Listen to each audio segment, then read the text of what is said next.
What is going on, ladies and gentlemen? Welcome to the 2 Feet on the Ground Gravity Podcast. I am one of your hosts, Chris. Thank you for choosing to tune in today. Folks, I'm excited. There's a lot of ways you could be spending your time right now, and you are either tuning in the audio podcast world or on YouTube to consume, hopefully, some wisdom right here. I think you're gonna find it. I was super excited about this guest coming on. We did a pre-interview, and the topics we covered in a short period of time, I realized that we were going to run out of time, that it was going to be an interview just packed full of some great thought. Army Ranger, I don't know if qualified's the right word, graduate. She's a Ranger, Lisa Jaster. She is an Army Ranger. She is an executive coach. So she coaches executives in the business world and is just doing a lot of remarkable things. As we talked about the foundations of life, of family, of business, it's a lot of the things that I know to be true, that I know help me stay grounded and be successful in life. I'm excited for us to get into that. But first, you know who I want to talk about, folks. I want to talk about Service Peace Warriors. Service Peace Warriors is a 501c3 nonprofit that's dedicated to our nation's heroes. That's right, the men and women that are returning with war-related post-traumatic stress injuries or other physical injuries. Service Peace Warriors has their back. They're raising all the money. They're training both the service animal and the veteran, and they're equipping the veteran with the healing power of a service animal. Folks, if you haven't looked at them today, I'm hoping if you haven't checked them out yet, I'm hoping it's because this is the first time you've ever listened to the podcast. I don't want to shame anyone.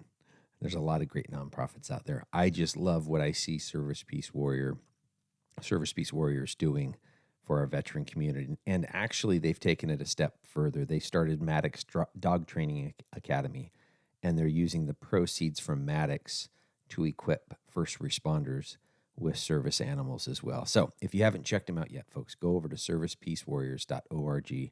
Check them out today. With that, folks, let's get into this interview with Lisa Jaster. Lisa Jaster, welcome to the Gravity Podcast. Thank you for having me. I appreciate you. The more we had a conversation earlier this week getting ready for this, and then the more I've dug into everything you got going on, I'm surprised you have the time to go on a podcast. You are busy. And the funny thing was, as I was thinking about this, I'm like, how do I describe this leader? Especially when she has a book that's titled Delete the Adjective, right? But I don't think that's the point of it. We'll get into that here in a moment. I don't think that's the point of the title. I think there's more to it from what I was digging into. I'm excited for you to talk about that. Hey, for the listeners that haven't seen your work or heard about who you are, can you just introduce yourself? Yeah, Chris. So I think first and foremost, I am a mom. I've got 2 kids. I am a happily married wife. I know that's near and dear to your heart, Chris, but that is an important job that needs to last when all the others are over. And then I am current military. I'm a reservist, but I was active duty for 7 years, took a 5-year break in service actually to have my children, and missed the tribe, missed my guys, as I like to say, so much. I came back in as a reservist. And then on top of that, I am a partner in a talent management firm called Talent War Group. We do executive placement and leadership development. I have a couple LLCs on the side, so I do some property management.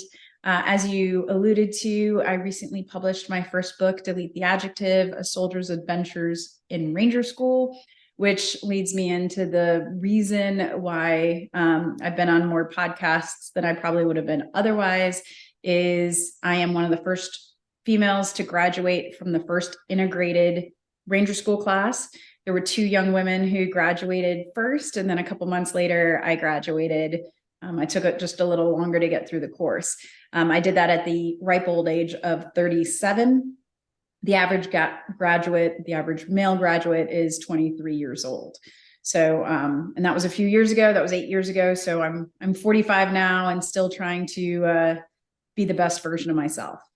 So correct me if I'm wrong, but the concept behind your title is not that we don't we're not proud of these things. Like, I'm a dad, right? I'm a husband. I'm proud of those titles, but you didn't allow any of these titles that society throws on you to stop you from going to Ranger School. I think if I ever wrote another book or a sequel to this, I would say your adjectives describe you, they don't define you.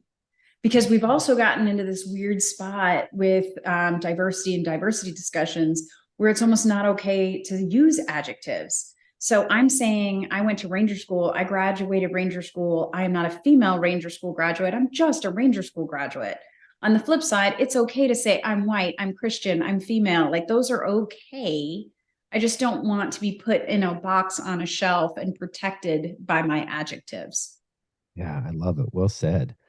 Hey, let's rewind back to the beginning of your military career. You didn't say this here a second ago, but you're a West Point graduate. So I mean, you don't do easy things in life. It doesn't sound you go for tough things, Lisa. So tell us about going to West Point. It's funny because perspective, right?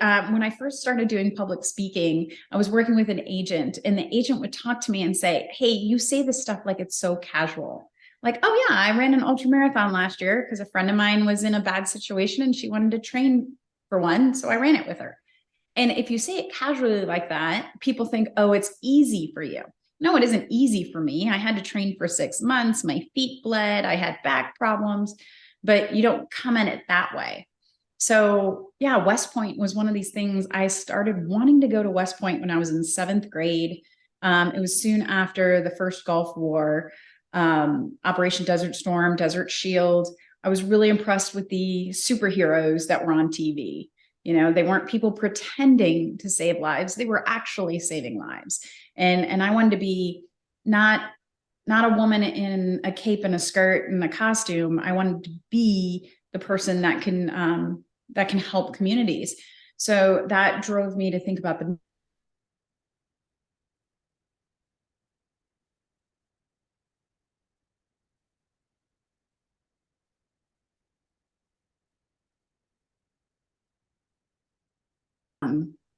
and then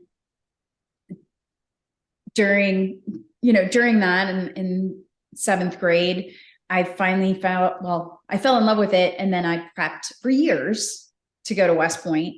And once I actually got there, yeah, it's a hard place to be, but once you're there, and it's hard for everyone, and this from the work you do, it's almost a fun hard. Like, it's the embrace the suck attitude and misery loves company and all those little catchphrases. Completely, right? Because you have this challenge. You're in this.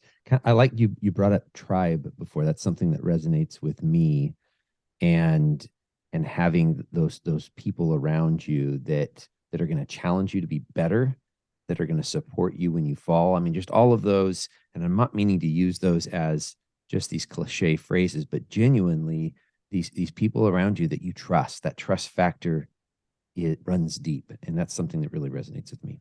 Yes, yes. And so I talked about the tribe with regards to military. And now that I'm military just part-time, I was missing that in the rest of my life. And I found Brazilian Jiu Jitsu is not everybody's a blunt instrument. I'm a little bit of a blunt instrument. So my mental health is directly related to my physical fitness. And it's not me being fit makes me happy. It's me being able to do something aggressive that gets my heart pumping, that makes me feel alive, makes me happy. And a good portion of the guys I train with is the morning crew, and they're part of the San Antonio Police Department.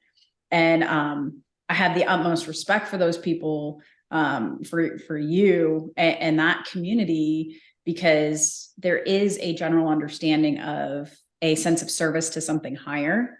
And in retrospect, I think I probably would have loved to have been part of the LE community, the first responders, only because it's an everyday, it's a really impressive group of people. Yeah. You and I talked about this a little bit before in reference to mental health and physical health. And you said that you've had those things in place most of your life, meaning you did Yes. You didn't get to that spot like I did back in 2010, where I was really having to call out for help because I wasn't taking great care of myself and the trauma was starting to overwhelm my coping mechanisms. What are some of those things that you've had in place? Obviously, you just spoke about physical fitness, Brazilian Jiu Jitsu. What else are the things that you have in place in your life that helps you stay well? Well, so I had a father who he did 3 tours in Vietnam, a Silver Star recipient, 4 Purple Hearts. So I had exposure very early in what not managing your mental health can look like. And he dealt with it in the way the Vietnam era personnel dealt with it. He went to bed when everybody else went to bed, got up at 2 o'clock in the morning, dealt with his stuff on his own time, ate a bag of chips and went back to bed. But it was very internalized, but I was aware that it existed, which is something that a lot of people aren't aware of, especially our generation, because when Afghanistan and Iraq kicked off and we were going in and our planes were getting shot at, we didn't realize that when you got home, there were those invisible scars. But because I had been exposed to it in a very intimate situation already, I knew that it existed. So I also knew that when I got back from Afghanistan, so we went over very soon after September 11th to Afghanistan and were there a little over 9 months. If I remember correctly, I don't have all the dates written out in front of me, but when I got home, I felt lonely immediately. And it wasn't the other stuff, what we had seen or anything that had been done while we were over there. It was the pure loneliness of not being around people who understood you. So being in a crowd and feeling like you were all alone and going out in public and wanting to be alone because you felt alone. But I was able to recognize those feelings. So I had my best friend from high school moved in with me, left Wisconsin, moved into my house with me. And we brought in a third roommate, and it was people that understood and that I could talk openly with. We were missing a lot of, I didn't go and talk to all of the wonderful healthcare professionals that are out there now. But again, we were still learning how common, for me, I wouldn't put it as PTSD, but I would say the trials and tribulations of reintegration is kind of how I would say what I went through. Yeah, totally.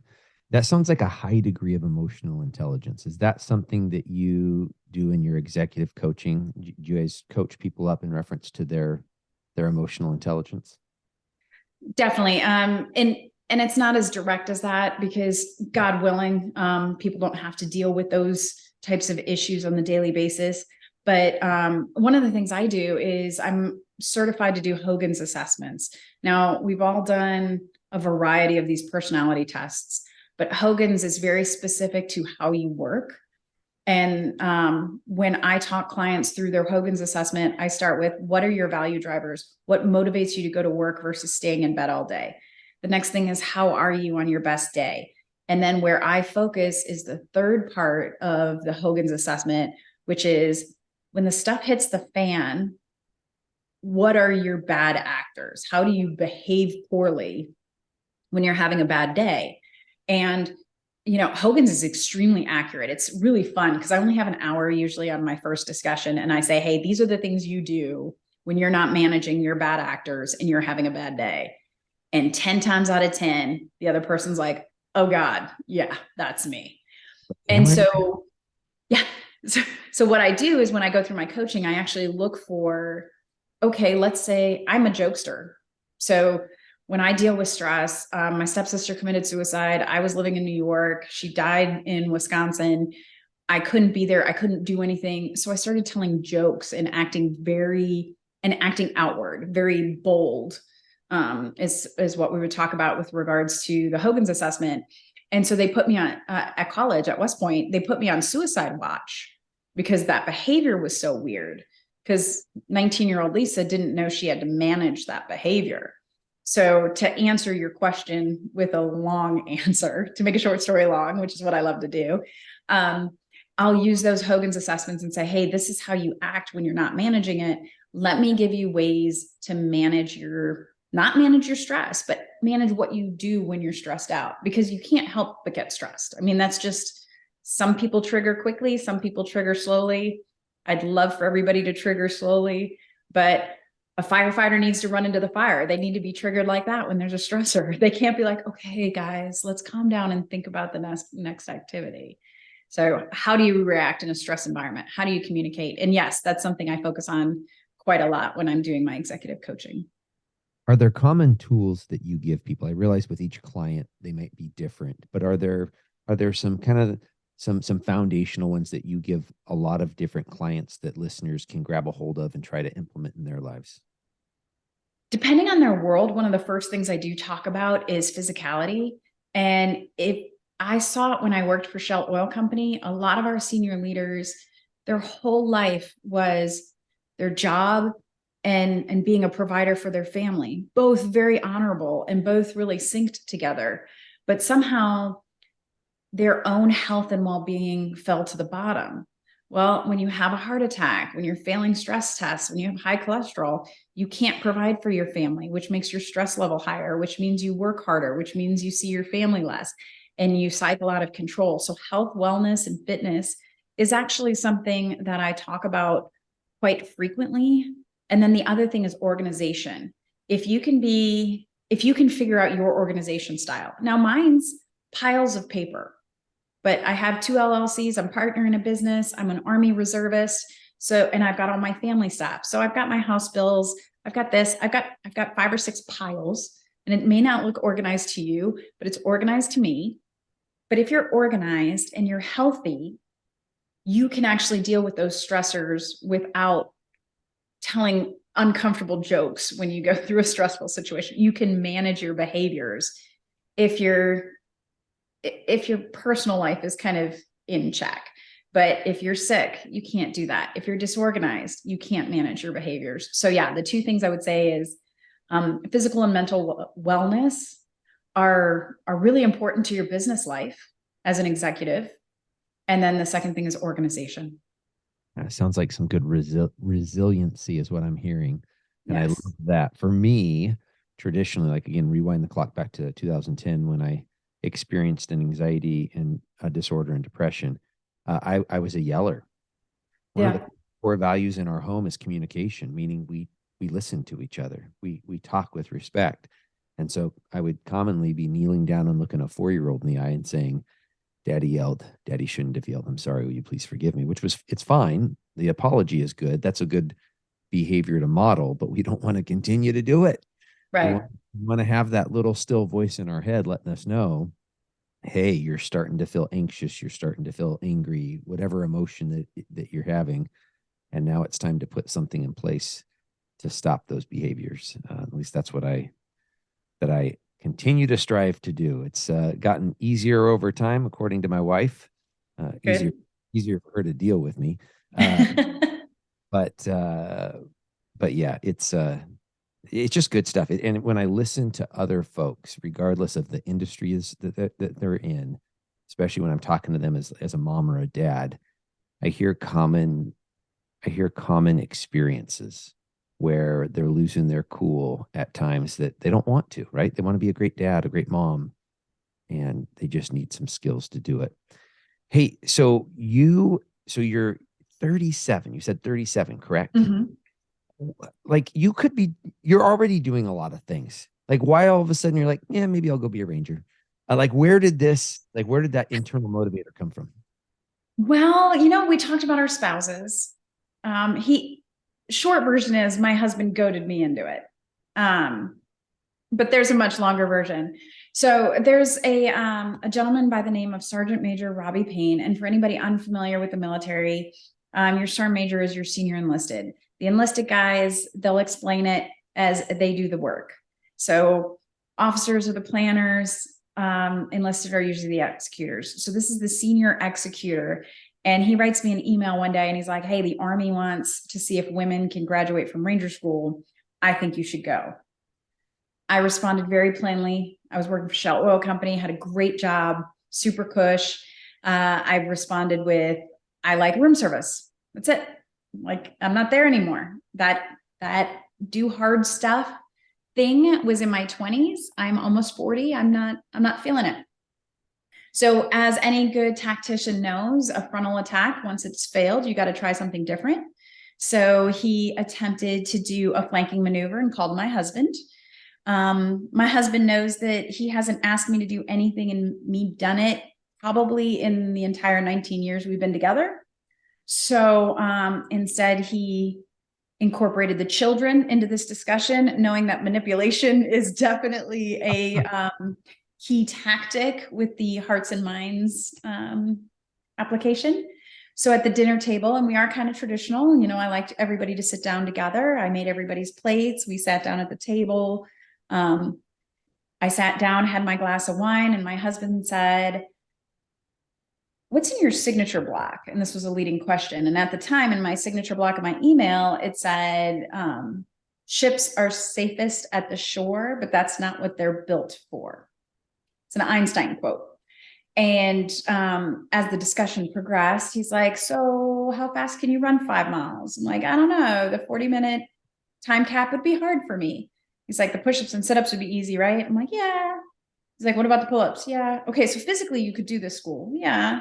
"All right, you have a combat action badge. You've been to Afghanistan. You've been to Iraq. You ran convoys, day on, stay on. Like, you've done movement to contact. You've done all the drills. You're a West Point grad. So you have the tactics."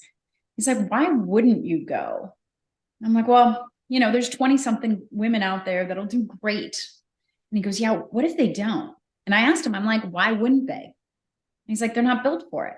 So how are they not built for it? He's like, "Being the first woman, there's going to be the media. There's going to be doubters. There's going to be people that hate you." He's like, "You've got a great husband." Of course, that was his first point. You have a great husband. You have fantastic kids. You've got a beautiful home. You've got a great civilian job. Your worst case scenario is better than 95% of America's best day. Like, your worst case scenario is better than most people's best day. And he's like, "You were built for this." And so from there, I took it to Facebook, and the rest is history. Now, I realize your husband is a Marine, but is Yes. he also in high pressure sales? Because he sounds like he would be good at that. He owns a financial advising firm, and he is the least salesy person I've ever met. But I often say he has extremely high EQ. Like, he can read a room and say things that make me shudder, and everyone else is like, "Oh, you're amazing, Ellen." Yep. That's awesome. I love that story. And I'm like mentally taking note of it. Like, how am I going to sit there and use the kids for the future to trick Jamie, not trick her, to guide her to making a decision that I think she would enjoy in the end. Well, we talked before, and you mentioned Crucial Conversations. Have you read that book? Oh my gosh, yes. I use it as a foundation for a class I teach for Washington State police supervisors. It's great. Oh, fantastic. Mine's tabbed. I've given away like 5. I'm looking at it right now. I've given 5 or 6 copies away. I think it's just fantastic. And my husband is the king of Crucial Conversations, but he does it without even, like, he didn't read a book. He just was born into it. Yeah. And once I read it and I put mutual purpose and mutual respect, if I can get those two things and maintain them, I've used it with my 16-year-old. I've used it at work with employees, with my bosses, with my wife and I will do it. And her and I use the language to where, like, if we're in a conversation that's starting to get emotional in some level, we'll look at each other and be like, "I don't feel mutual respect right now." Oh, I And like that. oh, and it triggers, like, okay, now you self-reflect and you're like, what I just said was not respectful. And I understand why you're feeling that way. And either one, we need to take Yeah. time out and delay this conversation, or two, we need to reestablish that mutual purpose and mutual respect and then move through I it. love No, it. I just started another one, Fierce Conversations. I haven't gotten very far into it. But I had one of my co-instructors recommend that one to me as well. I can't remember the author's name. It's okay. But I'll Google it as soon as we're done. I was told by someone who I really respect that it is a great complement to Crucial Conversations. Hey, you mentioned, I think it was Albert Einstein there a second ago. Mhm. What other historic leaders are kind of those people that you look to as you lead and as you coach other people in leading, that you look to and you want to model their leadership? So I actually got in a really dynamic debate about this one a few weeks ago, and it's General George Patton. And Patton had to be one of the most quotable generals.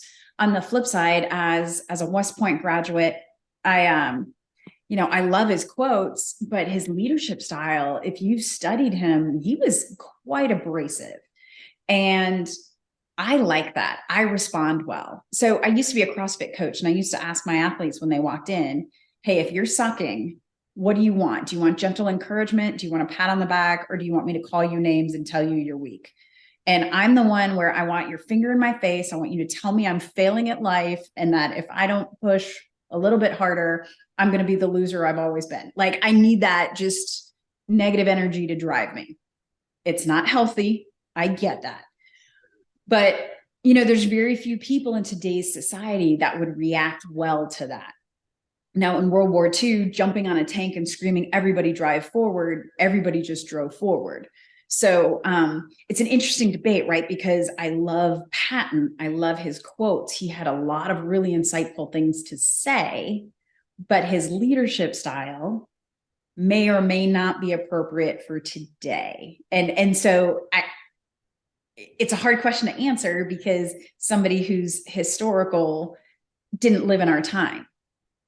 Yeah. But I also love Sun Tzu, because again, it's super logical. Like, you got to win the battle before you go to war. A lot of what he said was, and I've read The Art of War, and I've read The Art of War and Martial Arts, which is another great book that, combines two different concepts.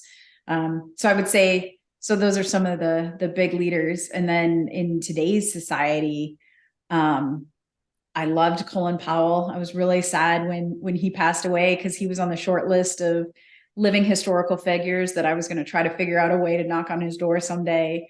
And then I had the pleasure of last weekend actually getting to sit with Sheryl Sandberg, the former COO of Facebook, now Meta, who started a nonprofit called Lean In. And she's a modern day feminist that believes that men aren't the enemy. Men are the allies. And to be a proper feminist, we need to make sure that we're leaning in, and we're pushing ourselves, and then we're aligning ourselves with our allies. And she's got a really great take on how to do diversity, which is very different than the societal norm, but it's not so different that it's unacceptable. So that was a really long answer to a short question. Can you unpack that a little bit? I think you and I touched on that just a little bit in our pre-interview. How do we do diversity, and to do it well, and so that it isn't this contentious, I almost feel like it's hateful sometimes. When you hear the word diversity, I feel like some people, the way they're hearing it is this anti-white male or anti-whatever else. Yes. Instead of it being, no, we're stronger together. So what's either her take on it, or what's your take on healthy diversity? Yeah. So I'll speak just from my point of view, because I would hate to put words in anyone else's mouth. Sheryl and I specifically, we're not always directly aligned, but my take on diversity is, diversity for diversity's sake is wrong. Like, you and I'm a female, you're a male. Are we diverse? Everything that we've discussed so far, whether it's on this conversation or previously, or it's on LinkedIn, we are aligned. So there's visual diversity. You and I look slightly different, but experiential, we both have that service in our background. So I don't know that our experiences are incredibly different. And then cognitive diversity. We both talk about marriage in a Christian household. We've talked about how we raise our kids, again, a life of service. So cognitively, we probably think fairly well aligned. So if you hired me as a diversity hire because I'm a veteran and a female, you didn't hire diversity. You made a really pretty pamphlet. Like, you just made the cover of your website a little bit more diverse. So what we need to do is, being a woman and living a woman's life impacts my experiences to some degree. So there is diversity that's linked into those adjectives, but it's not direct. So if you want to build a proper diverse community first ask yourself why. Why are you bringing in diversity? And then what kind of diversity are you bringing in? Now, I was talking to somebody, they wanted to hire an African-American lawyer. And I pushed back really hard on them. Why are you trying to hire an African-American? And at the end of the day, they had clients that were African-American that felt more comfortable speaking to an African-American. That is a great reason to focus on visual diversity. That is an excellent reason. But if you're looking for somebody that can empathize with your clients, and let's say you're working at a facility that focuses on healthcare for African Americans, because they have sickle cell and more frequently than white people do. So you want somebody who's working in this clinic, and the clinic's in a certain location. Well, you want somebody from that area. You don't want a bunch of people that went to medical school in Massachusetts running a clinic in downtown Chicago, because they're not going to be helpful. Well, no matter the color of their skin, it doesn't matter. They need to be from that inner city area, or they need to be from a similar background. So the diversity you're looking for has nothing to do with skin color, because inner city Chicago is not Black. Like, it's lots of colors and shapes and figures and religions and creeds. So you need somebody who can empathize with the experience. So again, to make a short story long, because that's what I do, when you're looking for diversity, you have to understand what is the driving force behind the diversity. Diversity for diversity's sake is wrong. Diversity plus merit plus an actual goal equals a really, really good team that's able to be innovative and push the agenda of the organization. Wow, well said. I like that. As you were saying that, my dad, he is a retired police commander, and he does background checks for us. And one thing that he's learned is around the country, the culture of you being an insider or an outsider is a lot more significant than it is where I'm from. In Eastern Washington, we have the Hanford Nuclear Reservation, where they made part of the bomb during World War II. We have, Seattle. Everyone here is a transplant. I mean, I was born and raised in the city I live in, but most people are not. And it's not like, oh, you're not originally from Kennewick, People are like, Kennewick, what? So, but as I've learned that you go down to places like Louisiana, and if you ain't from Louisiana, you're not from Louisiana, and you never will be, type thing. Yes. And I've caught that glimpse from my military travels. I traveled around a little bit during COVID, transporting prisoners via airplane. It was kind of a cool experience. But as I was doing that, I'm getting these snapshots of all these other cultures, right? All these other communities within America. And I just found how important, how much of an impact it has, whether you're a local, you're from there, or whether you're not. Yeah. 100%.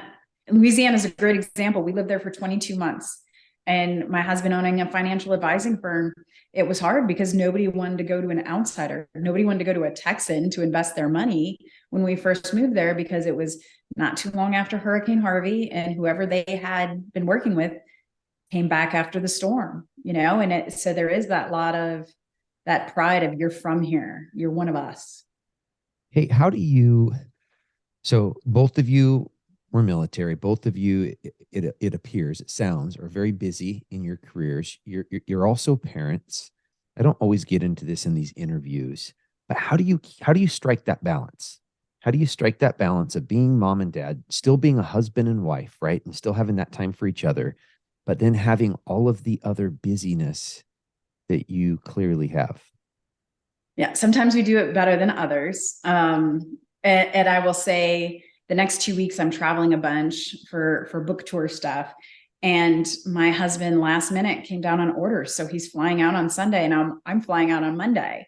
So we've got my mom can't come. My stepmom can't come. My mother-in-law can't come to watch the kids. They're too young to stay home by themselves. They don't have a driver's license. So I'm flying in my godchild to take care of our kids for 2 weeks, which is going to be, it's a challenge, of course.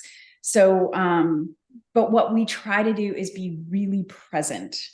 So last night, the kids don't have homework anymore. Down by us, they get out in a week and a half. So they only have a week and a half left of school. They don't really have much homework. So last night we played a card game. And I worked right up until the time it was time to eat dinner. But as soon as dinner was over, if I had more emails to check, it was after the kids went to bed. And we had 1 hour where we played a card game and there was no phones and the doorbell rang, but we didn't answer it. So I think the short answer to that question is I really have to be present.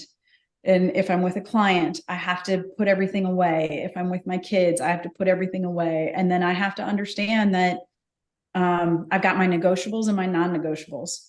So for me, the non-negotiables are we go to church every Sunday unless there's a reason we absolutely can't. My negotiables are, I already said, like, I have to work out because it's my mental health. Well, my negotiable is I like to do Brazilian Jiu Jitsu every morning. Well, if I do Brazilian Jiu Jitsu every morning, I can't take my son to school. And he actually talks to me on the way to school, not necessarily on the way home, but on the way to school, he will. So a couple days a week, my workout is with my kid instead of BJJ, and then I drive him to school. So that's got to be a negotiable there, how I do it. And again, my kids are a little older, so at 14 and 11, I can go for a run with them. I can work out with them. I can play cards with them. Tonight, when you and I are done talking, we're going to go see a movie. It's the first one we've seen in like 8 months. Love it. What movie? I think it's Dungeons and Dragons or something like that. I don't even know. My husband picked it out, and I'm just a happy participant. Yes. You know, I honestly took a lot of those type of things for granted. And then when we had a total lockdown in our country, right? And as that opened back up, uh, I wasn't taking that stuff for granted anymore. Going Yeah. going to the yogurt shop with my kids, Yes. going to a movie, just the ability to get out. I was in a meeting with some school principals yesterday, and they said that the attendance at prom has gone through the roof. Really? Pre-COVID, school dances were kind of, if not dying, they were sustaining at best. And they've just gone through the roof. Kids are excited to be able to go because Wow. they recognize the blessing that it is, right? And they're not taking it for granted anymore. Yeah, that's great. I love hearing that because those are good memories. And they're terrible memories too, right? Like nobody actually has a good prom. Yeah. Yeah. There's some awkwardness there. I ended up marrying my prom date. So, I mean, like, I got Oh, some well, that's cheating. decent memories. I think I had to talk about on the polygraph how we stole a fish from prom because that's theft. And, that's one of the questions they asked me, police officer. That's So, awesome. yeah, I don't think it lived very long. I think it jumped out of the tank. I digress. I digress. On your last answer there, I really heard you talking about boundaries. I heard you Yes. setting, I mean, there's some hard boundaries in your life. These are non-negotiables, and I love that. But then recognizing, for me, I can't be black and white. Life is too busy for me to be black and white. So for the month of March, I was running a bunch of miles. I was putting in 100 miles, and I was raising money for a nonprofit called Deliver Fund, a great organization that's hunting human traffickers. So if people want to check Oh, it out, wow. but coming into April and May now, I'm still trying to maintain, and I love to run. That's kind of my thing. And so I'm still trying to get out there and get my miles in. But I was having a tough week last week of just some long hours. And I recognized I can wake up and get my run in, or I can get 8 hours of sleep, but I can't do both. Right. Can't do both. And I'm not like messing around watching TV. I mean, I'm getting home from work, bathing. My wife and I are debriefing, and then I'm getting in bed with her. And so I've found in my life that I have to be willing to negotiate. Like I don't want to negotiate with myself because I'm lazy. Like, I Right. don't want to get up today. But sleep is really good, I know, for my brain health and for my mental health to get solid sleep. So I love that you have those things in your life. Hey, let's get into your experience at Ranger School. It wasn't easy. You just mentioned the fact that it was kind of a delayed process, which is very common. Everyone that I've talked with that has gone through some type of a special operations selection process, uh, being recycled is a very common experience. Mm-hmm. What was that experience like for you? The recycling or just the Ranger School or Both. any? whole Ranger School process. Yeah. I mean, again, like you said, I'm imagining there were probably some haters, whether they said it or felt it. You know, my classmates were amazing. Like, and still to this day, I published the book, and one of the first reviews for my book was from somebody who graduated with me and was like, I graduated with Lisa. This is my class number. There's no bullshit in here. Sorry, can I say that? You can absolutely say it. Okay, there's none of that. And that was one of my first Amazon.com reviews. And so my classmates and my peers, 100% supportive. There was a lot of doubt going in. The minute I did 100 overhead Y squats, holding my duffel bag right next to all the boys, they're like, we don't care that there's women here. Let's just try not to throw up. Like, and that's kind of where you're at these schools, right?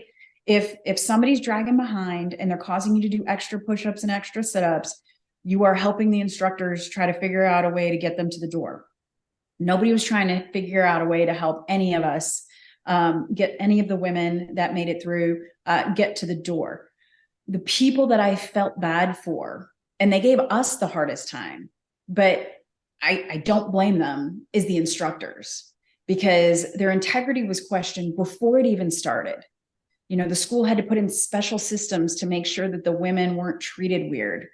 So that, you know, number one, they're being offended before it even starts. Like, you don't trust me to be a mature non-commissioned officer in the United States Army. Like, that's hard.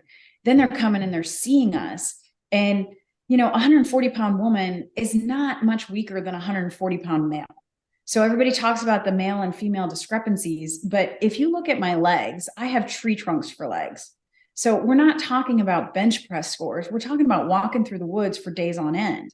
And at 37 years old, I don't lose weight like a 22-year-old male. My metabolism is slow. If I wanted to lose 5 pounds, I'll see you next year. I might have done it. Like, that's just what happens with old ladies. So I'm not cutting the weight like they are. I'm more resilient physically than they are because I'm older. I haven't slept in years. I've got 2 young babies. Like, a full night's sleep didn't even exist in my life at that time. Like, I probably slept better at Ranger School than I did, you know, with toddlers. So, you know, the instructors are seeing Ranger Jaster, but then they're going home and they're reading People magazine, where people are like, there's no way somebody my aunt's age can pass Ranger School.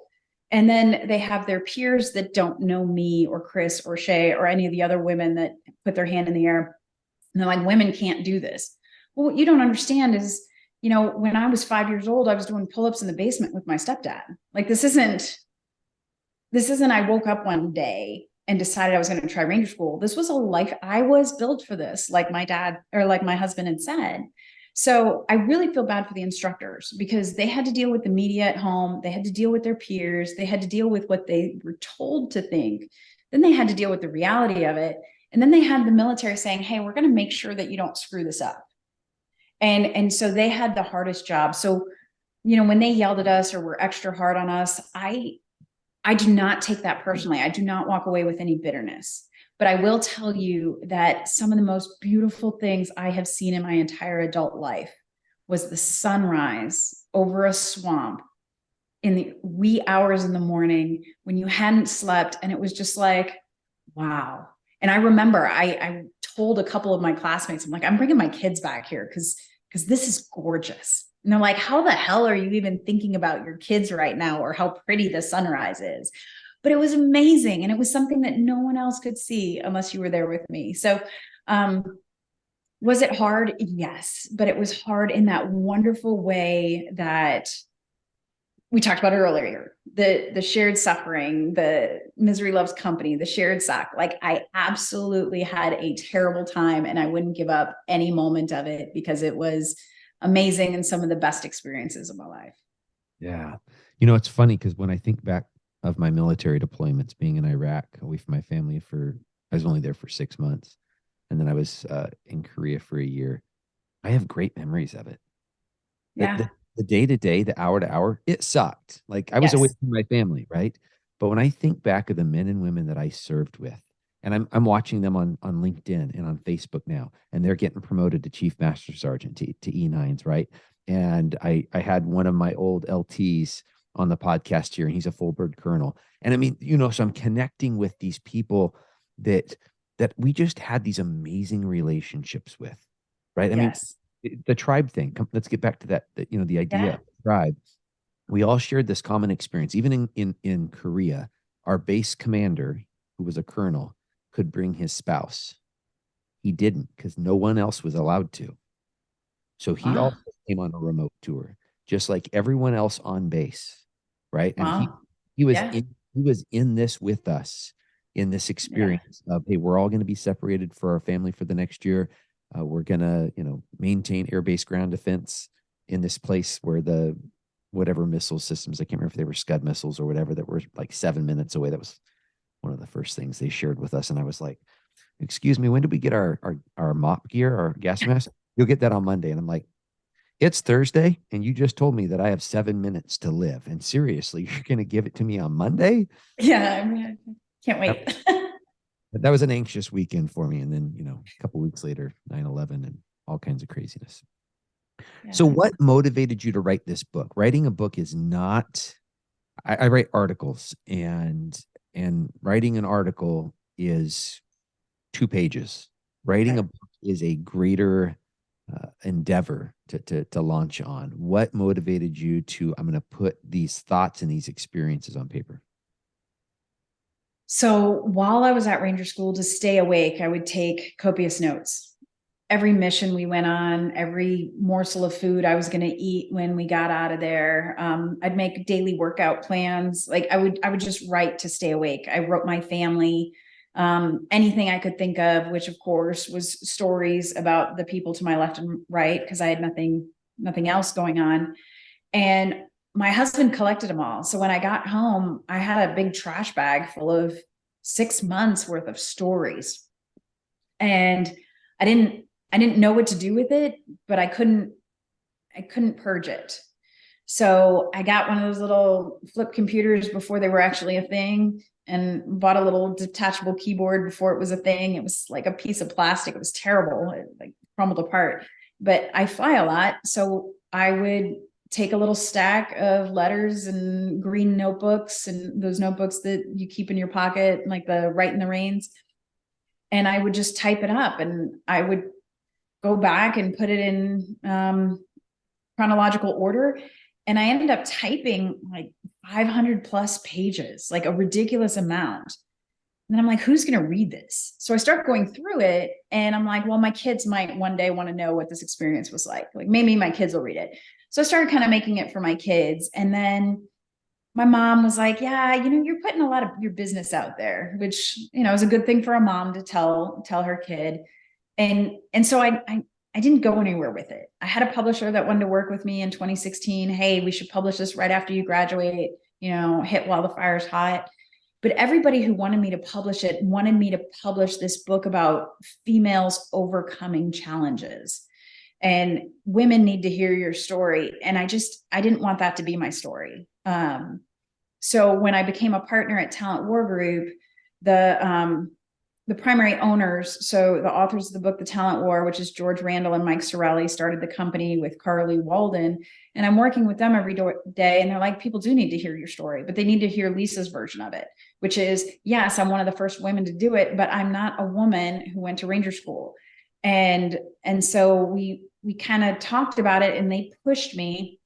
And a friend of mine, and I was thinking about doing a podcast with Eliza. We were going to start this podcast and talk about how women are people too. And we were going to do our turn on the feminist versus DE&I in the business place.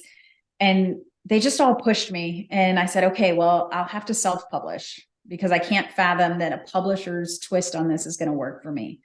So I finally put it together, let a couple people read it. And it went from 500 typewritten pages to like 204 8.5 by 5-inch pages. So we cut a lot of stories out there.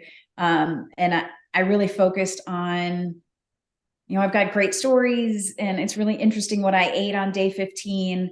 But the truth is, I want people to understand that, Chris, if you went to Ranger School, you would remember sassafras just like I remember sassafras. And so my fellow Ranger School graduates out there will read this book and say, well, her story is just like mine. She just she was just older, or, it's like, it's more unique that I was 37 than really than I was a woman. And when you read the book, that's what you'll see. And so from there, I published the book because I wanted to start this campaign of exactly what we talked about earlier with diversity. When is diversity important? Diversity is important when diversity matters, but it matters what kind of diversity you need. Yes. And rant. Ooh, you got me on a soapbox there. I'm sorry. Don't be sorry. This is why you're here. This is why we're on the podcast is I want you to rant. You are giving some great perspectives. I mean, that's what Jamie and I are trying to get here. People might disagree with you on some of the things you're saying. They might agree with you, but that's not the point. The point is hopefully they have the emotional intelligence, the maturity to sift through all of our stories and identify what are their foundations. Jamie and I really feel like our relationships, experiences, and values is what helps us stay grounded. It's those people, the things we've gone through, and then what are our core values that help us not get carried away. And I'll tell you what, and I'm not pointing any fingers here because I'm not perfect, but during COVID, political unrest, all that stuff, and I saw a lot of people fighting with each other about things that I just thought, I don't know if we would have been fighting over this 2 years ago, folks. Right. Get it. There's things. Chris, I want to jump in there. First of all, I definitely want to meet Jamie. She sounds like the bomb. But yes, you have to nod, but I know in your heart you believe it. She's a rock star. But I often say I miss September 12th. Like, I would never want another September 11th, but September 12th, even thinking about it, makes that ball form in the back of my throat. Like, as horrible as the next 2 years were, because I went straight over to Afghanistan, and straight from Afghanistan, I went into Iraq. It was really hard for me, but my family was closer. My friends were closer. My neighbors were closer. When you talked about politics and somebody was on the left and the right, they were really, the left and right was shoulder width apart. Now we're a full wingspan. And I think most people live in the middle, but those people aren't talking, and we're not having those crucial conversations. We're not saying, hey, you're a dude, I'm a girl. I can't say that out loud anymore. I have to whisper it. And so we lose so much connectivity when we can't talk openly and honestly with our peers. Yes. Yeah. We're afraid. We're afraid to open our mouth, because if we open our mouth and say something, the chances of us pissing off somebody is so high. And so people just keep their mouth shut, and you don't know someone until you have the opportunity to sit with them and listen and empathize, putting yourself in their shoes and just understand. Hey, I remember when I had really good healthcare at my job, and when Obamacare came out, I was frustrated because I had heard that your healthcare isn't going to go away, and guess what? My healthcare went away because it was too nice. It was too nice of a program that our city was going to have to pay a Cadillac tax or something like that, and they just couldn't afford to do that. So they had to go to a different healthcare program. So I was frustrated. But then I spoke with one of the groomsmen from my wedding with his wife, and she had a medical condition that no insurance company would insure her. It was a pre-existing condition, something she can't control, right? Mm-hmm. And she couldn't get medical insurance because of that. And with Obamacare, she now has medical insurance. And when I heard someone who I love, someone who I respect, tell me their experience, and her and I differ on a lot of other issues politically, but when I heard that, I love her and I respect her, and I went, you know what? It's worth it. Knowing that someone that I care about now has medical insurance, hard worker who is out there being a mom, being a wife, being a community leader, doing all these things. So I love sitting with people. We did it this week. Now you got me on a soapbox. We did a coffee with a cop event at a local Starbucks, and Starbucks had hit us up and said, hey, we want to host this event. You don't have to pay a dime. We'll provide free coffee, free desserts, pastries and stuff for whoever shows up. You just come, we'll advertise it, and we'll see who shows up. And one of my taglines when I'm promoting this is, if you don't like the police, this event is for you. Yeah. I don't want a whole bunch of people that just love me showing up. That feels good. It feels good to talk with friends. And I would rather someone show up, look me in the eye and say, I don't trust or I don't like the police. And it was funny because that first happened at a cookie with a cop event that we had done, probably about 9 months ago. And I looked at the woman and I went, excellent. That's why can we go find a place to sit down? And we talked for a half hour and we walked away. Her understanding police procedure better, me understanding her frustrations and concerns. So I put that plug out on a Facebook Live at 3:00. And by 3:30, I had 2 different people show up who had just seen that, and they don't like the police, and they were coming for that sole purpose. Can we have a conversation? And I love it. It was beautiful. It was an absolutely beautiful conversation event where we just carried each other's burdens for just a little bit and walked away understanding each other just a little bit more. Yeah, I absolutely love that. And that's what we're missing, right? Because you can't empathize if you don't know somebody else's stories, and you can't know somebody else's stories if we're whispering the details. Yeah. So I love that. I wrote down cookie with a cop and coffee with a cop. I don't know what I'm going to do with that, but I love that. Yeah, no, it's one of my favorite things. Well, I don't know if that now might be over speaking, because there's a lot of favorite things we do. It's one of the things that I really enjoy about my job. Some of those community engagement events. Lisa, we could honestly go on for a lot longer. And maybe this little something my wife and I haven't done for Marriage Monday edition, and I'm saying this while we're still recording, so that's going to make it to where we have a little bit of pressure to follow through with this.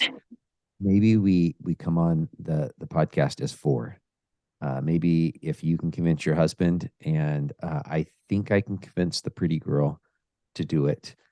We will maybe do a Marriage Monday edition where we interview a couple instead of just doing the topics. I don't know. Does that sound like something we might be able to try? I'd love it. Caveat, my husband's a little unfiltered. I say that tongue in cheek. But yeah, I think that would be great, actually. Well, and I don't mind unfiltered. If you look through, it's listed as a clean podcast, but I have a little button that I can click, and I've had to click it a handful of times over the last 2 years because I want guests to be real. I want them, and if they've gone through some trials in life, sometimes there are certain words that, quite frankly, are the only words that can describe what it is, and I don't try to change them in their description. So, hey, Lisa, how can people follow you? Obviously, you have a book. Where are kind of those places they can go to learn about your book, to learn about the work that you're doing? The easiest way is to go to the website, deletetheadjective.com. Unlike most people, I actually love social media, and I always read the comments. I'm really good at monitoring my heart rate, so I don't let those comments bother me too much, but I do feel like that's our only way of empathizing with people, is reading the comments and seeing where they're coming from. So I am quite busy on LinkedIn, Instagram. It's Lisa A. Jaster on Facebook. I'm even on Twitter. So, but the easiest way to find me is the website, deletetheadjective.com. Awesome. For the listeners, look down in the show notes. You'll find all of those links down there. Lisa, time is my greatest commodity. I can't make more of this stuff, and you have given me an awful lot of yours. Thank you so much. Thank you so much for having me, Chris. Enjoy your movie. Thanks. Wow, ladies and gentlemen, what did you think from Lisa's perspectives? Just a remarkable life lived, and she's still really young. I'm saying that because I think her and I are pretty darn close in age, so I feel young at least. Hey, folks, there's a few different ways that you can let Jamie and I know how we're doing. We want to continue to work at making this podcast better and relevant for you. First and foremost, please follow us on whatever podcast platform or YouTube channel that you're listening on. That will cause the next episode to pop up in your feed. If you're listening on Apple or Spotify, you can rate and review us. That will increase our viewership on those platforms. There's 5 stars waiting on our main page. We'd really appreciate a 5-star rating if we've earned 5 stars, folks. If we haven't earned 5 stars, keep your stars. Instead, shoot me an email at chris@gravityct.com. Let us know how to make it better, future Marriage Monday topics, or guests for me to interview. Folks, we only get to live this life once. Let's go out and take care of the people in our tribe. Take care of each other. God bless.